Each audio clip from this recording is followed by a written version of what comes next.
Welcome to Pentecost Sunday. We decorate ourselves with red, and I want to thank Sandy Bratcher for the wonderful doves that are flying in the sanctuary and outside, and you'll see them in the procession too.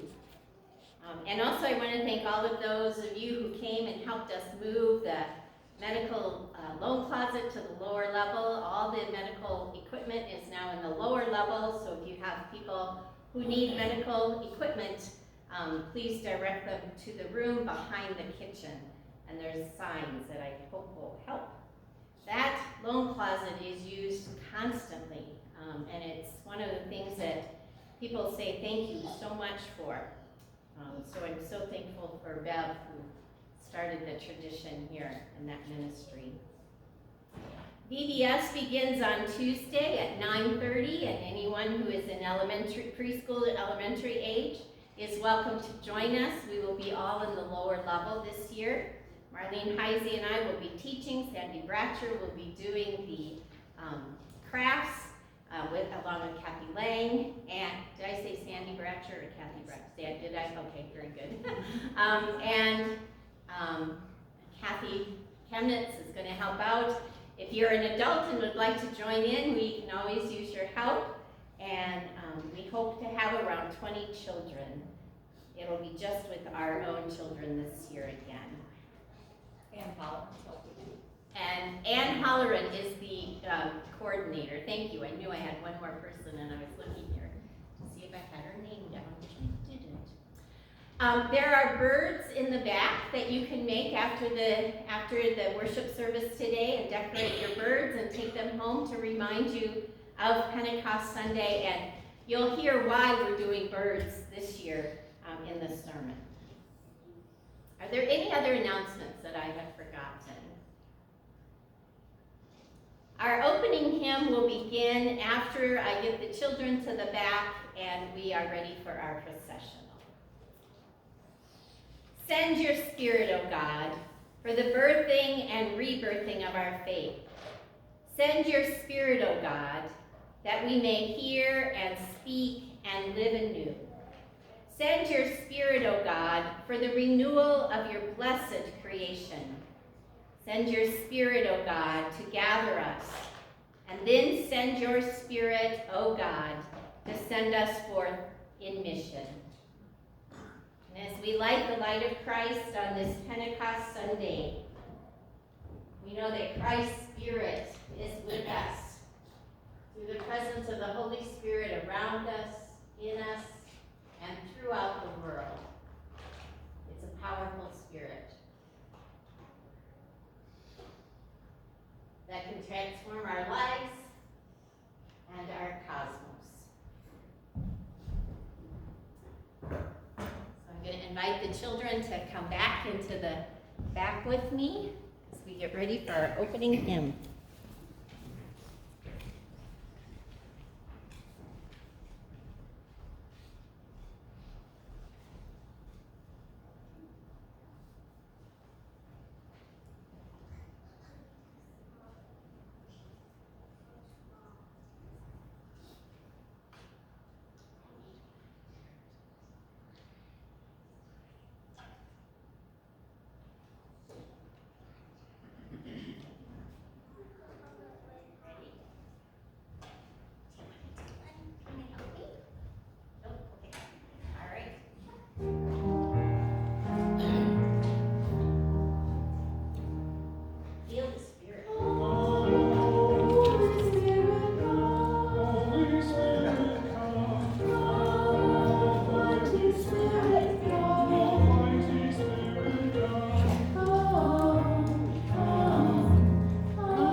come from every corner of the earth, from every time and place, from north and south and east and west. gather.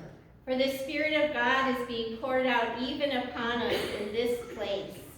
Upon the young and the old, The women and the men, oppressed and free. upon each of us. Come, let us worship God.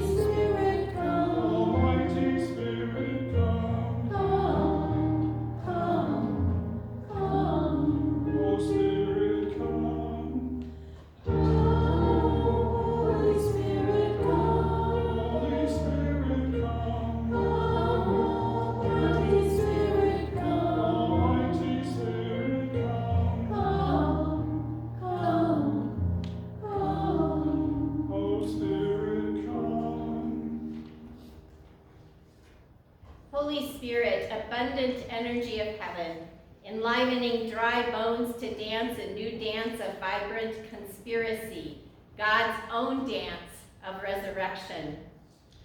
As flame she clears the wasteland, as water she runs in the earth, as wind she blows through the desert, the Spirit makes a new day.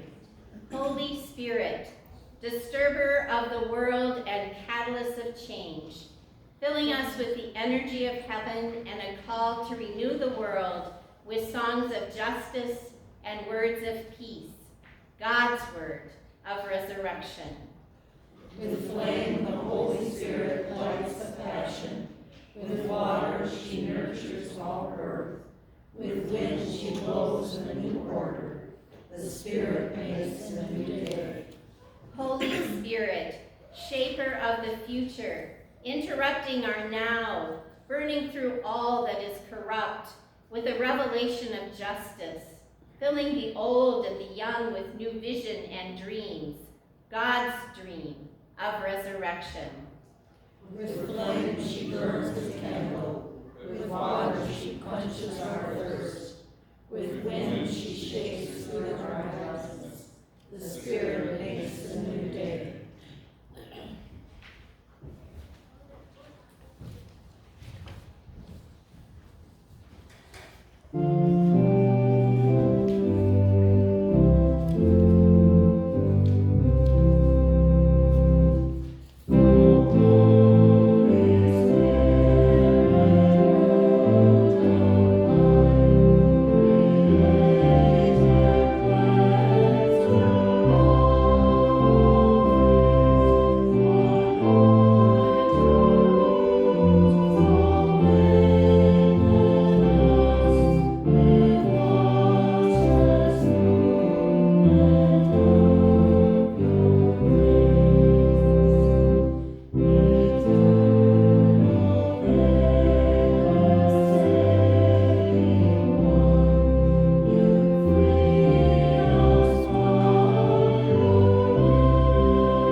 We're concluding our lessons in Acts, going back to the beginning, at the beginning of the church.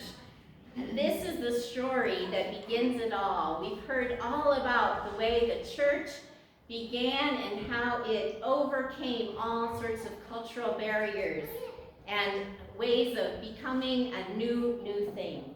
And here is how it began. When the day of Pentecost arrived, they all met in one room. Suddenly, they heard what sounded like a violent rushing wind from heaven. The noise filled the entire house in which they were sitting. Something appeared to them that seemed like tongues of fire. These separated and came to rest on the head of each one. They were all filled with the Holy Spirit and began to speak in other languages as she enabled them. Now there were devout people living in Jerusalem from every nation under heaven, and at this sound they all assembled. But they were bewildered to hear their native languages being spoken. They were amazed and astonished. Surely all of these people speaking are Galileans. How does it happen that each of us hears these words in our native tongue? All were amazed and disturbed. They asked each other, "What does this mean?" But others said mockingly, "They've drunk too much new wine." Then Peter stood up with the 11 and addressed a crowd. "Women and men of Judea, and all you who live in Jerusalem, listen to what I have to say. These people are not drunk as you think.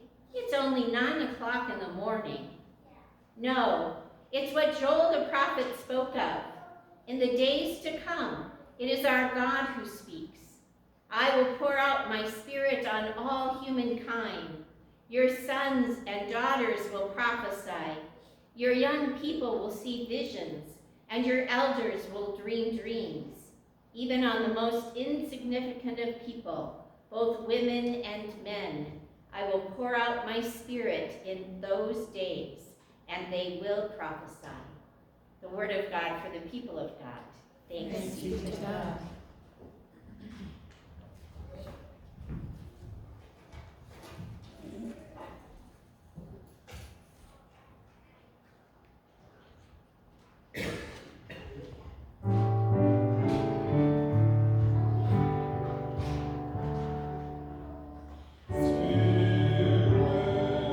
Spirit of gentleness, flow through the wilderness, knowing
Holy Spirit. That part of God that came as tongues of fire at Pentecost and gave birth to the church. Holy Spirit. As we are not of the holiness traditions that expect an outward manifestation of the Spirit with tongues and emotional displays as a regular occurrence, we usually think of the Holy Spirit as something esoteric and surreal, not really all that applicable to our everyday life. Unless you have listened carefully to the way I speak of our everyday life as people who call ourselves Christian. I will often say to you, be empowered by the Holy Spirit, or through the power of the Holy Spirit. This is because I do believe and do preach that the Holy Spirit has power, and I mean real passionate power, power to change things. I don't think of Spirit as wispy and gentle so much as I enjoyed that song. I think of her as a powerful force, blowing in our lives, giving us purpose and passion. When I try to picture her, I think of those women of history who have changed our lives. The suffragettes, the abolitionists, the scientists like Marie Curie or Rosalind Franklin. Or like young girls in Africa who make dolls in order to raise money for computers in their schools. And I have my favorite doll sitting up here on our Pentecost altar.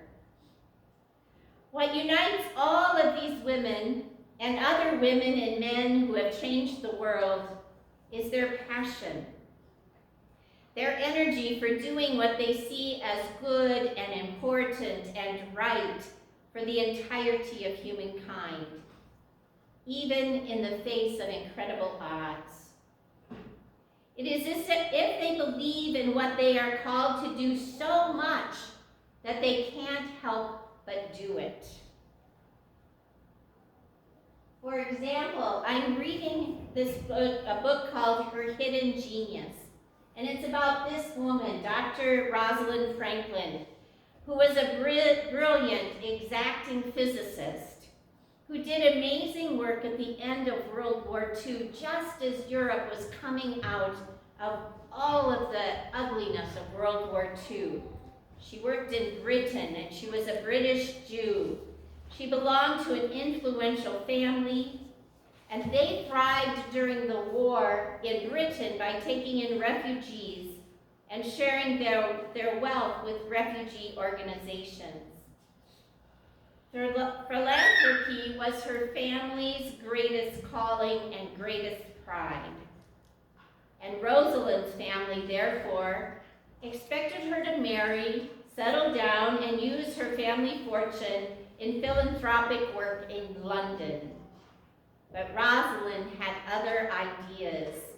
She had strong ideas and ideals, which is why when I read about her, she reminded me of the power of the Holy Spirit, which she would find appalling because she was a self-proclaimed atheist. Yet I believe that's the way of the Holy Spirit. The Spirit is powerful enough to do her work even in those who don't believe. Rosalind is an example of the way the Holy Spirit works because she was determined against all sorts of barriers stacked against her.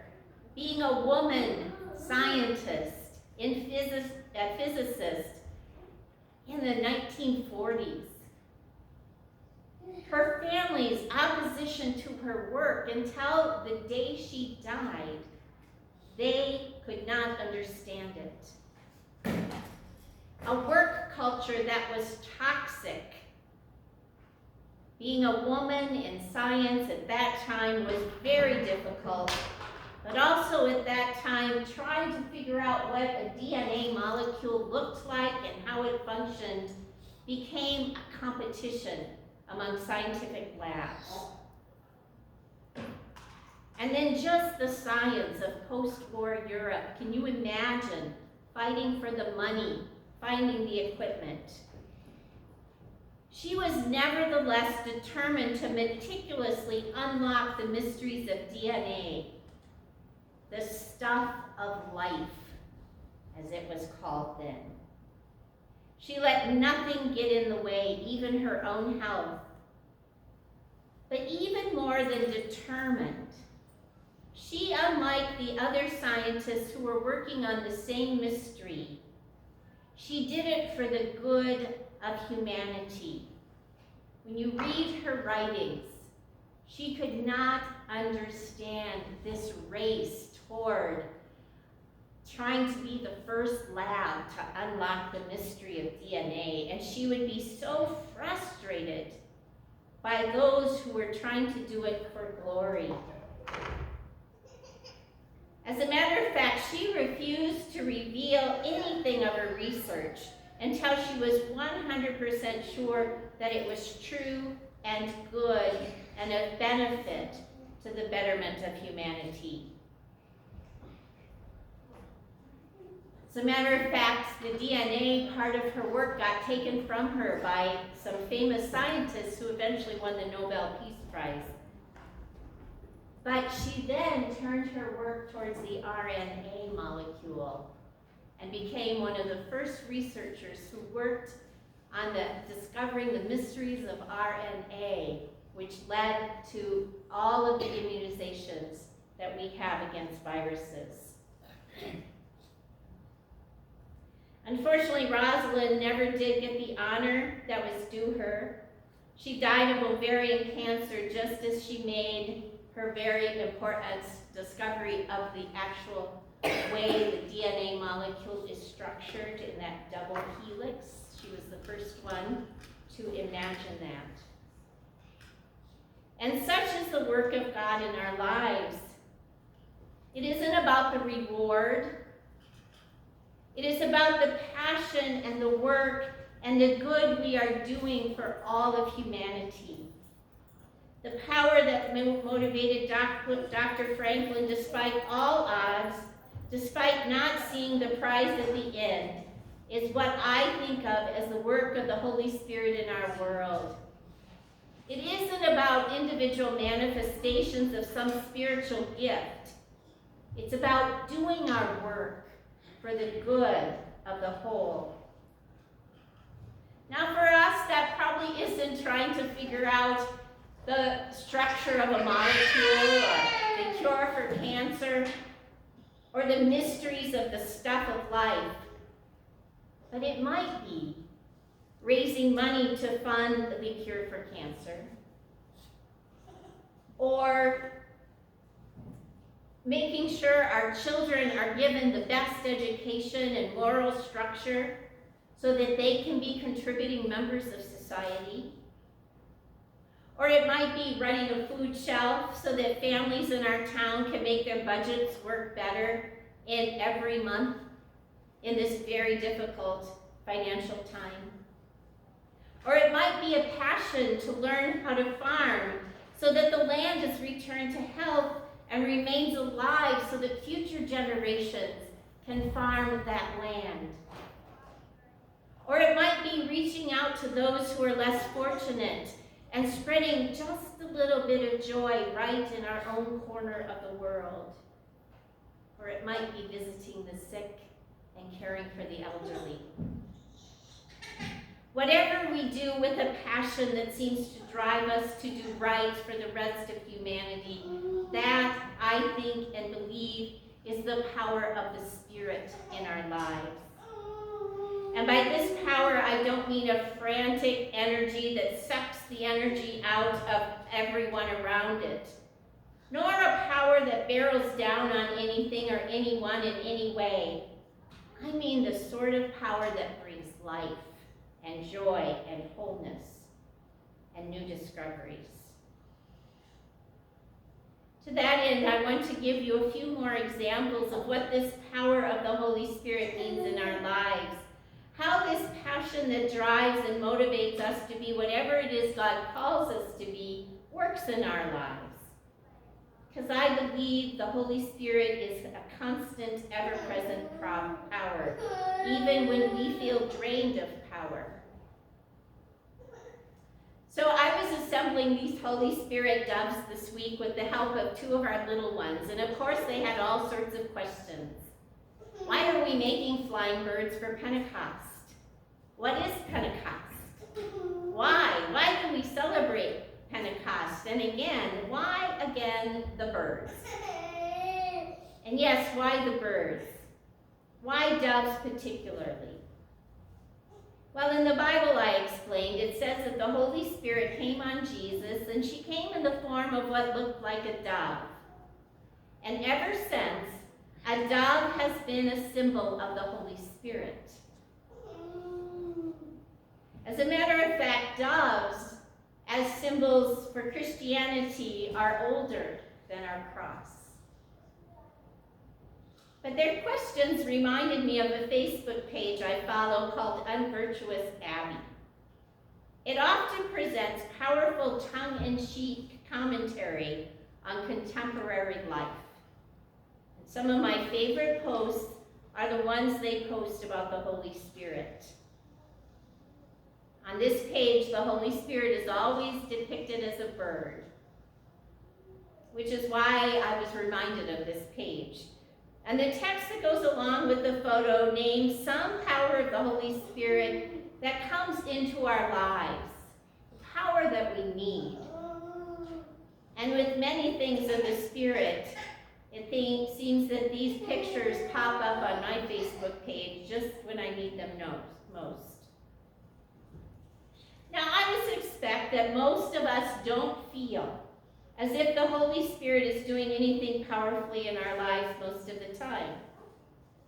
Or maybe that we're not allowing the Holy Spirit to do things powerfully in our lives. But like everything about God, it is about grace. And even if we don't acknowledge or even recognize the power of the Holy Spirit, just like Rosalind Franklin didn't, she is still working in our lives. So I want to share with you some of these images today to help you recognize the way the Holy Spirit works powerfully in your lives. And I hope you enjoy them. I hope you get a laugh out of some of them and recognize the power of the Holy Spirit, even when you don't recognize she is working in you. So here is the actual image of the Holy Spirit offering you respite under the shelter of her wings.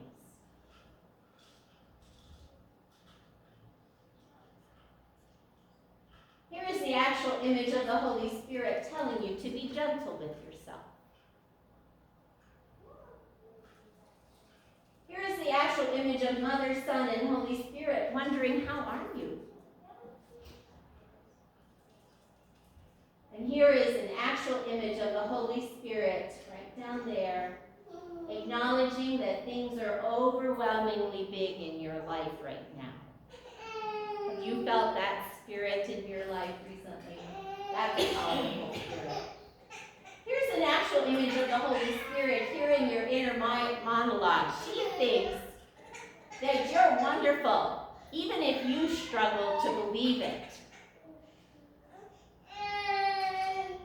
Here's an actual image of the Holy Spirit. She promises to swim beside you wherever you go. And she says to you, let's go. Let's discover new worlds. And here's an actual image of the Holy Spirit reminding you to laugh, to keep from crying.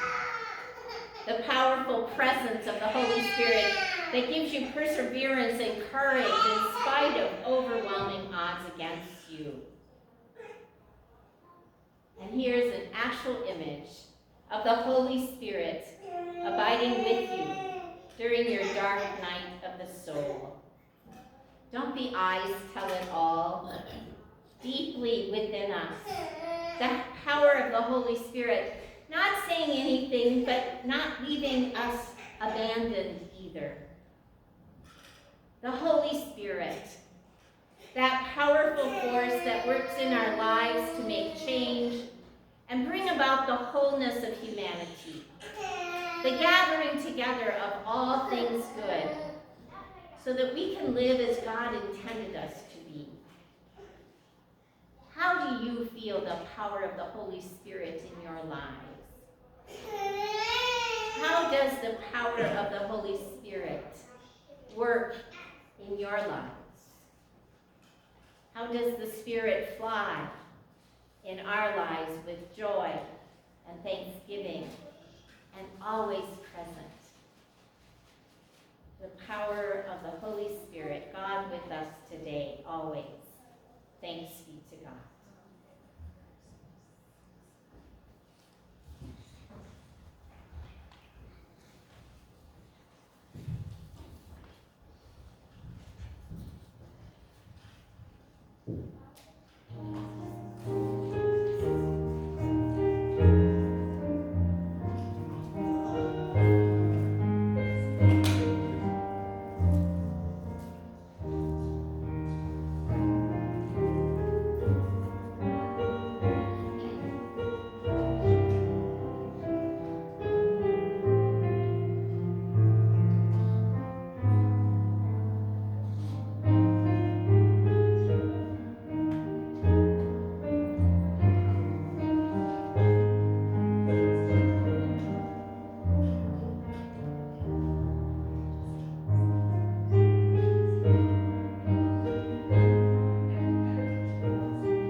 The Lord be with you. Also with you. Lift up your hearts. We lift them up to the Lord. Let us give thanks to the Lord our God. It is right to give our thanks and praise. It is right and a good and joyful thing always and everywhere to give thanks to you, Almighty God, creator of heaven and earth. In the beginning, your Spirit moved over the face of the waters. You formed us in your image and breathed into us the breath of life. When we turned away and our love failed, your love remained steadfast. Your Spirit came upon prophets and teachers, anointing them to speak your word. And so with your people on earth and all the company of heaven, we praise your name and join their unending hymn. Holy, holy, holy Lord, God of power and might, heaven and earth are full of your glory. Hosanna in the highest. Blessed is the one who comes in the name of the Lord. Hosanna in the highest. Holy are you, and blessed is your Son, Jesus Christ. At his baptism in the Jordan, your Spirit descended upon him and declared him your beloved Son. With your Spirit upon him, he turned away the temptations of sin.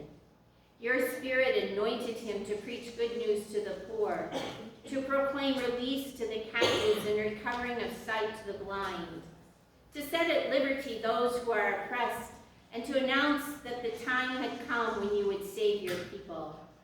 Jesus healed the sick, fed the hungry, and ate with sinners through the power of the Holy Spirit.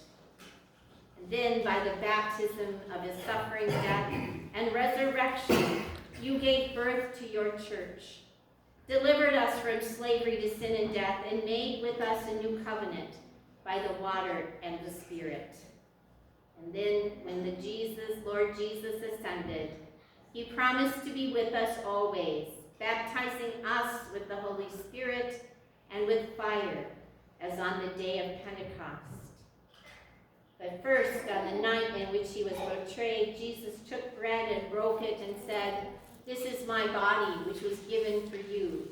Take and eat in remembrance of me." And after supper, he poured out the cup and said, "This cup is the new covenant in my blood. Drink of it, all of you, in remembrance of me." On the day you raised him from the dead, he was recognized by his disciples in the breaking of the bread, and in the power of the Holy Spirit, your church has continued in the breaking of the bread and the sharing of the cup. And so in remembrance of these, your mighty acts in Jesus Christ, we offer ourselves in praise and thanksgiving as a holy and living sacrifice in union with Christ's offering for us, as we proclaim the mystery of faith. Christ has died, Christ is risen, Christ is with us now. Pour out your Holy Spirit on us gathered here and on these gifts of bread and cup. Make them be for us the body of Christ, redeemed by his love and empowered by the gifts of your Spirit. By your Spirit, make us one with Christ, one with each other, and one in ministry to all the world, showing forth the fruit and power of the Spirit until Christ comes in final victory and we feast at his heavenly banquet. This we pray through Jesus Christ our Lord, by him, with him, and in him, in the unity of the Holy Spirit. All glory and honor is yours, Almighty God, now and forever. Amen. Take and eat Christ's body given for you.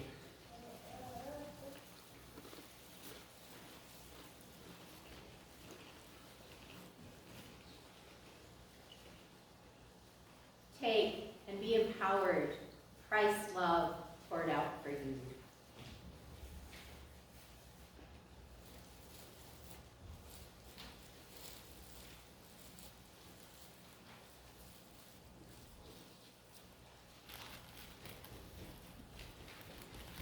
Let us pray. God of grace, you renew us at your table with the bread of life. May this food strengthen us in love and help us to serve you in each other. Send us out in the power of your Spirit to live and work to your praise and glory. Amen.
May the Spirit journey with you so nothing is ever taken